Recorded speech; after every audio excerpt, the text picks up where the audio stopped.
कद्देश अखबार। आपको मेरे वीडियोस पसंद आ रहे हैं तो उसे लाइक, कमेंट एंड सब्सक्राइब करिए। आइए आज हम बात करेंगे ज्ञानी की नज़र। ज्ञानी की नज़र क्या होती है? ज्ञानी की नज़र हमेशा आत्मा पर रहती है। वो हमेशा अपनी आत्मा का रस पीता है और इस धरती को छोड़ने पर लगा रहता है। और अज्ञानी, पापी या अहंकारी हमेशा प्रपंचों में पड़ा रहता है। माया भी हमेशा माया के पीछे भागता रहता है और उसे जिंदगी में कुछ भी हाथ नहीं आता है। अंत में वो इतने धक्के खा कर भी जिंदगी से खाली हाथ ही जाता है और वो माया बटोरने में ही लगा रहता है जो उसके साथ नहीं जाती है। ज्ञानी की और अज्ञानी की नज़र में इतना फर्क होता है जितना जमीन और आसमान में फर्क होता है। आज से 50 साल पहले एक बहुत बड़े ज्ञानी ने कहा था कि धरती पे मानवता इतनी नीचे चली गई है कि अब कृष्ण जैसा व्यक्तित्व होना बेहद जरूरी है। ये ज्ञानी की नज़र होती है जिसने देखा खाई में कितनी गहराई है, खाई कितनी नीची है, इसे कौन देख सकता है? जो ऊंचाई पर खड़ा हो वो खाई की गहराई, खाई की नीचता को देख सकता है। ऐसे ही ज्ञानी जो ज्ञान में होता है, ध्यान में होता है, जो ऊपर उच्च स्तर को प्राप्त कर लेता है, वो देख पाता है कि इंसानियत कितनी नीचे गिर चुकी है या कोई इंसान अज्ञानी कितने नीच कर्म को कर रहा है। जो खाई में ही पड़ा है वो खाई की नीचता को नहीं देख सकता। ऐसे ही जो अज्ञानी व्यक्ति होता है, अधर्मी होता है, अहंकारी होता है, वो इस चीज़ को नहीं देख पाता है कि वो कितना गलत काम कर रहा है। ऐसे ही एक साथ और थे भारत में जो कभी भी ट्रेन में या बस में जाते थे तो वो कुछ बीज लेते थे और ट्रेन और बस में डालते हुए जाते थे। उनकी ये सोच रहती थी कि ये बीज किसी के जूतों में, किसी के चप्पल में जाएगा और वो चप्पल या जूता से होता हुआ बीज किसी खेती पर जाएगा और वो खेत में कभी पेड़ पौधा बन सकता है और किसी का पोषण कर सकता है। और अज्ञानी की नजर रहती है कि क्या पागल है, यह कोई खेत थोड़ी है जो यहाँ पर बीज डालते फिर रहे हैं, सब वेस्ट कर रहे हैं। इन दोनों की नज़र में अंतर होता है। कुछ कह गए, कुछ सह गए, कुछ कहते कहते रह गए, कुछ कह गए, कुछ सह गए, कुछ कहते कहते रह गए। मैं सही तू गलत के इस खेल में ना जाने कितने रिश्ते रह गए। एक बार एक बिच्छू था जो बार बार नदी के किनारे जा रहा था। वहीं पर एक संत बैठा था। करुणावश उसको लगा कि ये बिच्छू यदि पानी में चला गया तो ये बह जाएगा और इसकी मृत्यु हो जाएगी। तो उसने उस बिच्छू को उठाया और सूखी बालू पर रख दिया। बिच्छू ने उसको डंक मार लिया। साधु ने जब दोबारा देखा वो दोबारा बिच्छू पानी की तरफ बह रहा था।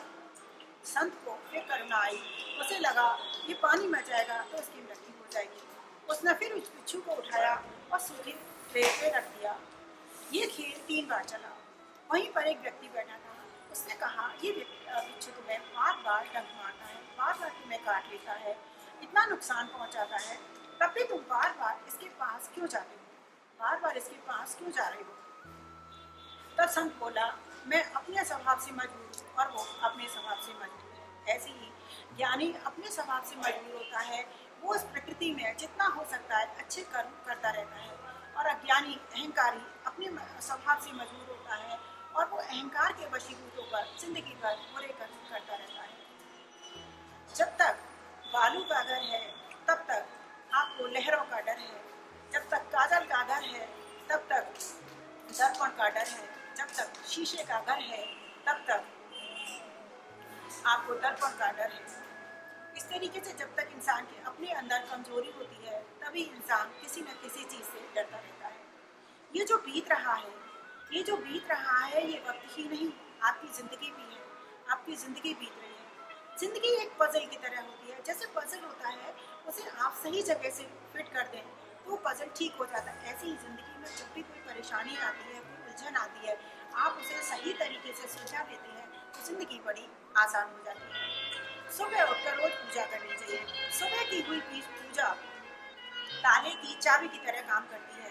जैसे जो चाबी होती है वो पूरे दिन का आपका ताला खोल देती है, वैसे ही सुबह की पूजा, सुबह की हुई पूजा पूरे दिन का रास्ता खोल देती है। जो भी जगाने का काम करता है या अच्छा काम करता है सबसे ज़्यादा वही मारा जाता है। इसीलिए जो मुर्गा होता है, मुर्गा इसीलिए सबसे ज़्यादा मारे जाने वाला जीव है क्योंकि इंसान को हमेशा जगाने का काम करता है। व्यक्ति के पास जल था, वो जल को किसी भी व्यक्ति को पिलाता था तो उसकी कठिन से कठिन बीमारी, बहुत बड़ी बीमारी भी ठीक हो जाती थी। दरवाजे पर हजारों लोगों के आने की भीड़ लगी। उसकी ख्याति दूर दूर तक फैलने लगी। हजारों लोग आते, उसका जल पीते और अपनी बीमारी को ठीक कर लेते। धीरे धीरे ये बात उसके गुरु तक पहुंची। गुरु पी ने भी सोचा कि मुझे भी बहुत सारी बीमारी है, क्यों ना इस जल को पीकर मैं अपनी बीमारी ठीक कर लूं। तो गुरु उस शिष्य के पास आए और बोले कि मुझे भी वो जल पिला दो और मेरी सारी बीमारी ठीक कर दो। शिष्य ने बड़े प्रसन्नता से गुरु जी को अपने वो जल पिलाया और गुरु की सारी बीमारी ठीक हो गई। गुरु के मन में लालच आया, क्यों ना मैं इस जल का राज पूछ लूं, जिससे कि मैं भी हजारों लोगों को ठीक करूंगा, जिससे मुझे ख्याति भी मिलेगी और पैसा भी मिलेगा। गुरु ने शिष्य से पूछा, तुम ऐसा जल में क्या मिलाते हो, क्या इसमें है जल में, इसका मुझे राज बताओ, जिससे मैं भी लोगों का इलाज कर सकूं। शिष्य ने बताया, गुरु जी ये आप ही के चरणों का जल है। आपके जो गुरु पूर्णिमा पर मैं आपके चरण धोकर लाता हूँ, ये वही जल है। इसी में मैं लोगों को पिलाता हूँ और श्रद्धा भाव से काम करता हूँ और उनका रोग ठीक हो जाता है। गुरु के को अपनी करामात पर बड़ा गर्व हुआ। उन्होंने सोचा कि मेरे ही चरणों का जल पिलाकर ये लोगों को ठीक कर रहा है। तो उन्होंने दूसरे दिन ही गांव में खबर फैला दी कि जाओ, अब मैं सारे लोगों का इलाज खुद कर सकता हूँ। अब मेरे पास भी लोग आए और मैं उनको ठीक कर दूंगा। बहुत लोगों की भीड़ आई। गुरु जी ने बड़ी सी बारात मंगाई। बारात में अपने पैर डुलवाते और उसका जल लोगों को पिलाते। लेकिन उस जल से कोई भी ठीक नहीं हुआ। लोग क्रोधित हुए, गुस्सा हुए, आए और गुरु जी से काफी तेजी से लड़ने लगे। गुरु जी फिर अपने शिष्य के पास आए, बोले कि मेरे जल पिलाया, चरण धुलवाए, लेकिन मेरे जल से कोई ठीक नहीं हुआ। शिष्य मुस्कुराया और बोला, दोनों चीजें एक ही होते हुए जमीन और आसमान का अंतर है। तुम्हारे जल में अहंकार है और मैं जो जल पिलाता हूँ उसमें श्रद्धा का और निष्काम का पुट है। मैं श्रद्धा से जल लेकर आता हूँ आपका और निष्काम भाव से संकल्प की दृष्टि से लोगों को पिलाता हूँ। मानव कल्याण की दृष्टि से काम करता हूँ। एक ही चीज होते हुए जमीन और आसमान का फर्क है। इसीलिए आप जब जल पिलाते हैं तो कोई ठीक नहीं होता और मैं जल पिलाता हूँ तो लोगों का रोग ठीक हो जाता है। ये ज्ञानी की नजर होती है। ज्ञानी जिस भाव से काम करता है, कोई भी इंसान जब जिस भाव से काम करता है, जो श्रद्धा से काम करता है, प्यार से काम करता है, तो आत्म कल्याण, लोगों का भी कल्याण होता है। ये ज्ञानी की नज़र और अज्ञानी की नज़र, अहंकारी की नज़र में फर्क होता है। नमस्कार। आज के लिए